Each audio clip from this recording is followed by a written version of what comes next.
Welcome to another edition of Where Are They Now? I am joined by the big QT, your former USA bodybuilding champion, IFBB professional bodybuilder, living and residing here in Las Vegas. Quincy Taylor back in the day was one of the biggest bodybuilders to step on the stage. Standing, what, 6'4"? 6'4". How much did you weigh at your heaviest? 305 on the stage. 305 pounds. I mean, those are Ronnie Coleman-esque numbers, but he's got Ronnie by about 5 inches. Quincy, welcome to Where Are They Now? Thank you. It's been a hot minute. Tell us, when was the last time you were on a bodybuilding stage? What year was that? Ooh, 210, I think, after that Phoenix Pro. So it's been about the very first Phoenix Pro. Right. It's been about 10 years. I know. I think Melvin Anthony won the Phoenix Pro, and Hidetani Yamagishi. Yeah. It wasn't around that long. Yeah, it wasn't around that long. The Phoenix Pro was the last time I competed, and I think after I got my shoulder surgery, I tore my bicep and I got my shoulder surgery, and I had been on a trek for bodybuilding since I was 12. Wow. From 17, all through high school. First bodybuilding show I saw was you. Let's go back. First time I saw a bodybuilding show, I saw you on stage. Was that the Iron Man? The Pro? No. That was Lonnie Tieper's show at Cal State Los Angeles. I saw you on stage, and that messed my head up so bad because I had been reading magazines and watching show programs, and I saw you on stage, and I saw Tanya Knight was the guest poster, and you were the guest poster, and it just blew my mind. And the year after that, I did Lonnie Tieper's show, and I won that.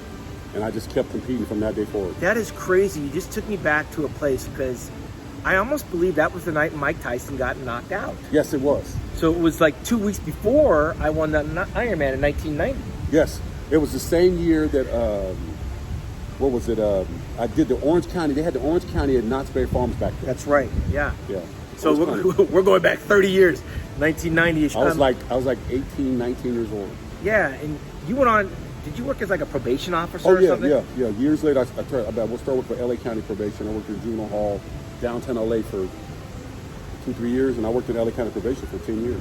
Yeah, and you also were in Hollywood for a hot minute. Yeah, I did a few films. Did a couple like big name films. Be Cool, Planet of the Apes. Well, don't gloss over that. Be Cool was with The Rock. Yeah, The Rock. I used to see Dwayne in the gym all the time at Venice, and so he was a great guy. I met a lot of celebrities when I lived in LA. When I competed, I did. It was like a freaking whirlwind ride, and I met a lot of people. He was one of the great people that I met. All the wrestlers I met were nice guys. You were like Michael Clark Duncan before Michael Clark Duncan, because you were like the biggest thing. Tell me, what was that Hollywood thing like? Was it something that paid you good? I mean, were you typecast? Oh yeah, very much so. It's not like they're gonna let me play Othello anytime soon. Right. But I got a lot of good work. I did a lot of commercials. I knew I wasn't gonna be doing any heavy duty acting, but Be Cool was the one I got to be seen the most in. You got to see my face a lot in that. And then Planet Apes, but the commercials where I made most of my money. I made some good money doing commercials. Well, let's get back to bodybuilding, because that's where they found you. Like, you won the USA what year? 2001. 2001, long shot. That's the year I retired bodybuilding, but I was there. I witnessed it. It was right here, wasn't 2001, it? Right here in Las Vegas, hometown. One of the best nights I ever had in my life, because I had been trying for 10 years, and I kept just self-destructing myself that last week, couple weeks before the shows. Mm-hmm. But then I started working with Hani, and Hani helped me a lot. And he didn't take me from chopped liver. He likes to make this thing like he took me from chopped liver. Yeah, but no, I haven't lifted weights since the time I was 12. Right. But he gave me some tweaks and little twists and turns here. And then all of a sudden, I turned pro, and then all of a sudden, I'm competing in the pro range. Yeah. And Hani's been very good at that, finding people that are right on the cusp and then fine-tuning them. Yeah, he is good at what he does. He's good at what he does. You win the USA. You have a 9-year pro career. What was the peak of your pro career? I got several third places, a couple second places. When Tony Freeman beat me at the Europa. At the Europa that year. Dallas. That was the highest I ever got. Was the second. Got like 2 or 3 second places. Well, Tony was no slouch, a former national champion as well. No. He did have the torn pec. You mentioned you had a shoulder issue. Did you have any injuries bodybuilding? Nah, I got all my injuries. By the time I started getting injuries, it was time for me to, I just got tired. It's just, you start getting, when you're that big, your ligaments, tendons, they're stretched beyond a point. I tore my bicep working in the club, because I did security work for After years. Bodybuilding? Yeah. Oh yeah, I tore that way after. And then I got that reattached, got everything fixed. But as you get older, your body doesn't snap back like it used to. Especially when you're as big as me. Yeah. And so who was your rival? I mean, were you too big for your own good as a bodybuilder? That's a good question. I mean, yeah. That's why you run an interview. Yeah, you're right. I was. It's sometimes you just get, when you're that size or you're freaky big or you look a certain kind of way, you're not part of that normal structure, normal shape. You kind of get shoved into a category with all the other guys and you don't even really get looked at. That's how I felt. But, you know, bodybuilding's a visual thing. And if you're the best one there, just because you're the best one there don't mean you're going to win. Right. And so now you've been 10 years removed. Does it look the same to you? I mean, No. What's different about bodybuilding as opposed to when you first fell in love with it? I don't look at it the same anymore. And I don't know if it's because I'm different or because the sport is different. I think it's a little bit of both. I think the sports changed drastically. I think the guys compete all the time now. They compete way more. There's no way in the world I could have kept that pace of just competing all year long. The only person I knew that could do that was Dexter. Right. Dexter could compete all damn year long. He keep going. Yeah, he's a the rest vampire. of us had to take some time off. And your body just can't take it. And also I don't know. I had that the eye of the tiger. I had that from the time I was 17 until I was 35, 36, and then all of a sudden that fire just was like, nah, I don't have it in me no more. And you got to be honest with yourself when it's time to stop. How old were you when you decided to stop? 40. So that's almost like the new 30. These guys are well in their 40s now. My body, I'm 6'4". I started having injuries. You know, when I tore that, I started having injuries, and it's just too much. It's too much. What about bodybuilding did you love? The beauty. It's very, very beautiful. When you watch a person on stage like a Sean Ray pose, it's like a work of art. And you put the right music to it, it's like a freaking work of art. To see someone's body, that lines, the structure, the symmetry, it's a thing of beauty. It's a thing of beauty. It really is. And I think that the group of us that are bodybuilders, people that love it, but I think other people think it's weird and they look at it kind of strange. But to me, when I was 12 years old, 16, 17 years old, when I saw that, it spoke to me. Being as big as you were, what was the uncomfortable part about bodybuilding? Like, did your muscles go numb when you sleep? Did you have to sleep with pillows under your arms? Yeah. When you get that damn big, you don't sleep well. You develop sleep apnea. You get to a place where it's not uncomfortable. You start feeling like, carrying around an extra 80, 90 pounds doesn't feel good after a while. Yeah. And especially when you get older. When you're younger, it's cool and you love it because you finally achieve what you want. But as you start to get older, that weight on your spine, and that's one of the reasons why I got down to like 280. And I was like, I feel great at this weight, but my body fat's like low, and my bones don't hurt. Are you 280 now? Oh yeah. So you can't get down to like 250. That's like a lot of work. I think I would. My goal is to get down to 260, but I want to sit right there because I think that's good weight for me. But everyone's like around me is like, it's not something that I see. Everyone around me sees it, and it kind of freaks them out because Quincy is a big person. You're naturally walking around at 280. Like, you'd have to struggle to get to 250. It'd be a bodybuilding. I got to struggle to get up to 280. I had to struggle. I got up to 320 because when you eat all this food and your metabolism slows down as you get older, you have to really be careful with what you're taking in. And as you get older, you don't eat as much food. You don't eat as much food. You start having issues. You got to check your blood every 6 months, and you start paying attention to things, and you don't want any issues. So you better start dropping some of that body fat, some of that weight. Some of the things I've noticed on the outside of bodybuilding, some of the bigger guys, Michael Clark Duncan, most recently Tiny Lister, Jeep Swinson, these are big men, huge men, and they all expired. And I was wondering, does it have something to do? Is it related to their size? I mean, how's your physical health? My health is pretty good but then I'm a little bit more paranoid about things, and I stay on top of things, and I check blood work, I check cholesterol levels, I'm worried about diabetes. It's important. And I do cardio. I actually run walk like 3 miles in the morning, and I pay attention. But some of the bigger cats, I think they get caught up in the idea and people around them, and the idea that they're big, but no one's thinking that them getting smaller is a bad thing. They think it's a bad thing, and you don't look right, you don't look the same. But they're not going to look the same because they're getting older, and you have to shed that muscle mass. You have to shed it down for health purposes. So, what was the last bodybuilding show you attended? It's 2020. You retired in 2009. I don't go that much. No? Unless I'm a personal trainer, so I'm in the gym training clients all day long, and I don't have that many clients that are competitors. I don't have a lot of competitors. Unless I have a competitor, I'm really not going to go. I mean, I spent from the time I was 17 on up watching bodybuilding shows. And like I said, when that fire dies, you know, don't get me wrong. I can sit and look at a guy's photos and look at some video and look at things and still love it. But I'm far removed from it at this point. I'd rather spend time in my gardening. Yeah, and you know, when you left in 2001, that was the controversial Jay Cutler loss to Ronnie Coleman right here in Las Vegas. Yeah. It seemed like the sport was changing because shortly thereafter, Joe Weider sold the Olympia to AMI. Everything changed. Everything changed. Yeah, and of course, Ronnie still had a run of like 4 Mr. Olympias in him. Who is the greatest Mr. Olympia to you? Ronnie's got 8, Phil Heath's got 7, Arnold has 7, Lee Haney's got 8. Did you see those guys, or did you idolize any of those guys, Lee Haney? Lee Haney's one I idolize the most, but my idol in bodybuilding has always been Albert Beckles. Albert. Asia's Albert. Albert Beckles. Albert Beckles, to me, a bodybuilder, I got to go off the way a person looks. If we're going to go off straight, just looks, I'll point you out first. You know, because the physical attributes of what you had was, to me, were beautiful. And then as far as like just the great bodybuilder and the mentality and the way they thought was Albert. And Albert actually took the time to sit down and really talk to me. Makes a huge difference when you hear it from someone that you admire. I admired Albert. I mean, come on, I watched remember Worldwide of Sports? Albert was on there with Lee Haney posing. I watched that, and then to have a discussion with him on a regular basis and be able to spend time around Albert, really, he was the person that I really looked up to the most in bodybuilding. Yeah, 1985, second place to Lee Haney at the ripe old age of like 46 or something. A lot of people have him older than that. He was ageless in what he did. And now Dexter's become the new Albert Beckles. What do you make of Dexter at 51 years old? I think it's freaking awesome. I look at them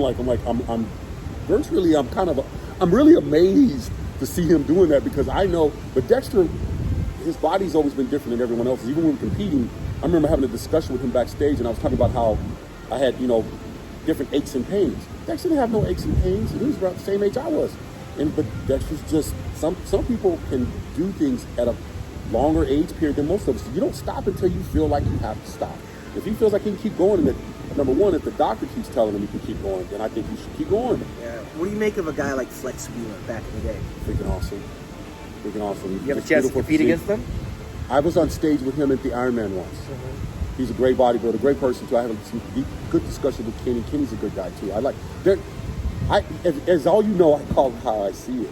If you're an asshole, I'm sorry. I might just say that. So don't.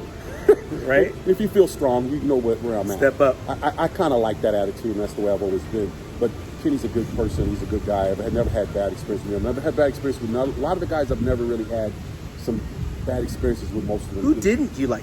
Was there a guy out there that you just kind of like rubbed the wrong way? I know I rub a lot of people the wrong way because I always rub everybody wrong, Sean, but we expect that from you. Right. If you didn't do that, you wouldn't be you.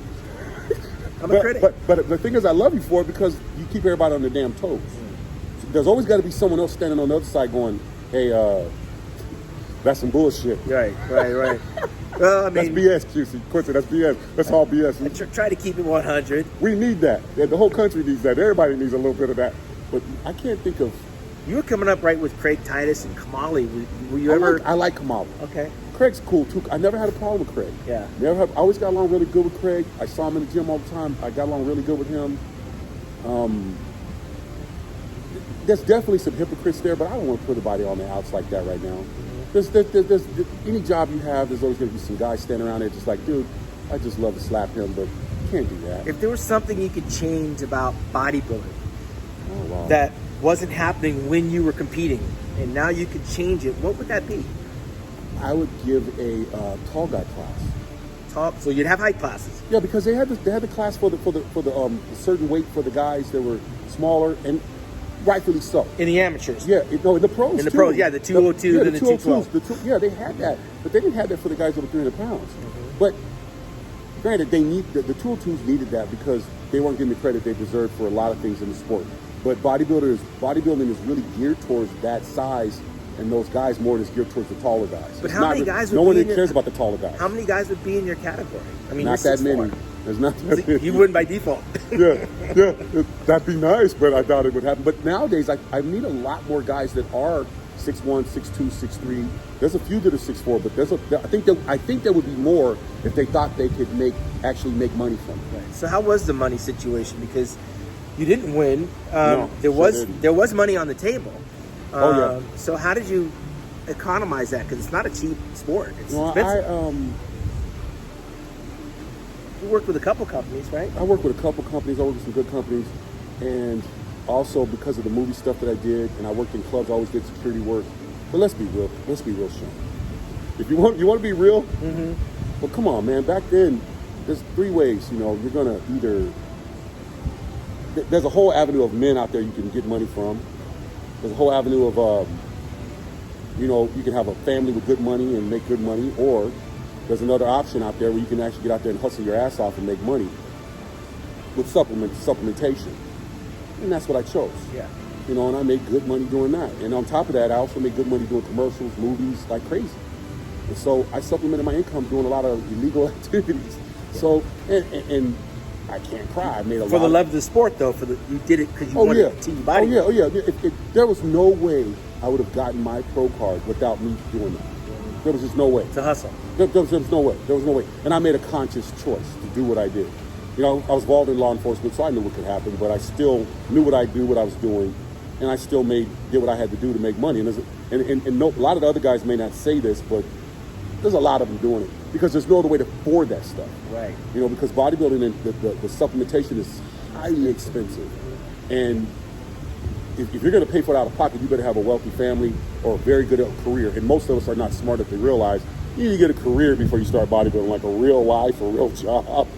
What about that chemical warfare? Because back then it seemed like some of the guys would share information, and now you have like anti-aging clinics where you can get your supplements from, and it's legal. Well, it's just one of those things now where it's like, I think the guys now are doing way too much supplementation. I can't pass judgment on another man making his money, and I will never take food from someone else's mouth. But at the same time, when it came time for me, that is one of the reasons why I said, okay, I'm done. When I would talk to some of the other competitors that I knew very close and ask them what they were doing, and the ones that would actually tell me what they were doing, it was 3 times what I was doing. Yeah. And that's when I realized, okay, I'm big, but I never got that crazy hugeness. Some of the other guys, some of that's genetics, some of that's work ethic. Yeah, I could have got bigger, but I wasn't willing to pay that price. I mean, I had a couple of guys in the sport that were older than me, that had been around for years, tell me, you're not going to pay the price, and I wasn't willing to pay that price. And some guys did pay the price. And they're paying the price as they get older. Yeah. You know, I have to say thank the Lord that the universe, that I am healthy is still, I don't have any heart problems, I don't have any real major health problems. You know, I got my asthma and that's about it, but I stopped. 51. 51 years old? And I take care of myself and I'm pretty healthy. And I monitor everything, but the thing is that a lot of guys, they went way past where I went, and I just didn't have that in me. Knowing what you know now, what advice would you give to some guy coming up in the business? A teenager, he runs into you, knows who you are, wants to get started. What would be like the 3 essential things that you could give him to walk away as he prepares on his journey? He's got to ask himself, is he willing to pay that price? There's a price you got to pay. Because there's a price you're going to pay. There is a cost to the supplementation. There is a cost to training with weights very hard for many years. There's a cost, especially if you're big. And no matter who you are, you're going to pay a price. There's a price to be paid. So when you see these guys, you have to respect the amount of effort and pain and suffering and blood that they put into it. But at the same time, you got to ask yourself if you're willing to pay that price, because there is going to be a price to be paid. Yeah, and now you're training people that are not athletes. So what is that like? I mean, you have to dumb it down for these guys and give them the ABCs of physical fitness. I mean, how do you train a regular person? It's hard, because trying to get a regular person to actually be on a strict diet is very, very difficult. Right. I have to motivate people, and I'm pretty good at that. So I know how to talk to people. Some of my clients can do it, some of them can't. Some of them, I mainly make my money because to help people accountable. They're not coming into the gym unless they paid me to come in. Right. And I'm expensive, but they come in, but I'm always consistent with being there, and I make sure that they come in. And I got a lot of good people here in Vegas that take me very well, take care of me, and I take care of them and make sure that they get everything they need. And I service people when they come. They're serious about their fitness, right? They're very serious about their food, their dieting, their nutrition, and it's a very good profession I found myself in. Mm-hmm. You know, I spent so many years in bodybuilding that You're an I expert. tried different types of jobs like security work, this, that, and the other, but nothing's going to treat me with the type of respect I get in the bodybuilding world. Yeah, and you're building lifelong relationships with people that you're the accountability fitness coach for them, and they're invested in you. Yeah, I got kids that I trained back that are adult grown men now, and they still contact me. Yeah. You know, it's not just about the training, it's about life lessons and really teaching people how to deal with things, because I have a certain way of looking at life that people value, it seems to me. So I got to count my blessings. Even during these economic times, these really harsh economic times, I'm busy. I'm in the gym working. Yeah, so you're considered an expert. So that's what they're paying you for, is that expert knowledge that you gained through those years as a professional bodybuilder. If someone wanted to train with you, do you set your price based on where their level of fitness is, or based on your investment of time in them? Investment in time. Okay. Honestly, when a person first comes to me, I charge the hell out of them. Yeah. Because I want to see how serious they are. That's right. I want to see how serious they are. Very good. If I see them dropping weight and they're actually doing what I say, all of a sudden those prices start to come down. Yeah. Because I'm going to reward you for the fact that you're actually doing what I asked you to do, because by you changing your body and looking a certain way, it's helping me. Yeah. Because I'm going to get more clients from it. Right. And my top clients, the clients that I love, the ones that I give the best rates to, they're constant because of the simple fact their bodies are actually changing. Right. So what does your diet look like today? In the morning, I get up, oatmeal, eggs. Still bodybuilding. I work with Phil. It's like a bodybuilder diet. I work with Phil. What's Phil's last name? Goglia?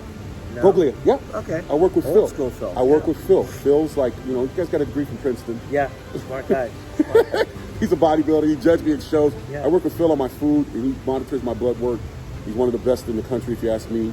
Are you squeezing in 6 meals a day, or you only need? Nah, I like 4 or 5. Okay. And I stick to. I don't eat anything that's going to make my body inflamed. Rice, potatoes, yams. At least a pound of meat a day, because I got to keep my protein intake up high, because I'm a protein person. Right. Eat a fish, not as much red meat as I used to eat, but Yeah. if it's red meat, it's really lean. I don't eat a lot of garbage. I was eating for a while. I got to 320. I was eating garbage because I spent so many years dieting. Yeah. But now it's like I clean everything up, just because I pay real close attention to blood. Pay very close attention to my blood readings. That's smart. Yeah, I hear that very often. Well, we are on Olympia Week. Unbeknownst to you, it's taking place in Orlando, Florida, the 56th year. Brandon Curry is going to defend his title. Phil Heath's coming out of retirement to try to recapture his number 8. Dexter Jackson wants to go out with a win. This is his final contest. Final. Wow. Wow. Out of those 3 guys, we also have Big Ramy, 5'9", almost 300 pounds. Do you have a favorite in this show, or are you just are you gonna watch it? It's on pay-per-view. I watch it. I always watch it. I like Big Ramy, but he's not coming. From what I've seen, he hasn't come in hard enough. Yeah. And I like Phil. All right. I like Phil. QT picking the gift, the Denver Nugget, to win I like Phil. over the reigning champion, Brandon Curry. It's all going down this weekend in Orlando at the Orange County Convention Center. Check that out on pay-per-view at MrOlympia.com. But right now, I'm joined with Mr. USA in retirement, looking very svelte at a slim 280 pounds, Quincy Taylor. Quincy, if I wanted to get training advice from you, where would you tell your fans to go? Contact me on my website, Quincy Taylor, QuincyTaylor.net, mytqt at AOL.com. I'm still on AOL. At AOL. I'm still on AOL. The classic. Or you can call any Las Vegas Athletic Club and here in Las Vegas, and they'll find me, because I'm in all the Las Vegas Athletic Club. That's who I work with. I love the locations, great equipment, best place in the damn city. All right. Las Vegas Athletic Club. For Quincy Taylor on Where Are They Now, I'm Sean Ray, DigitalMuscle.com.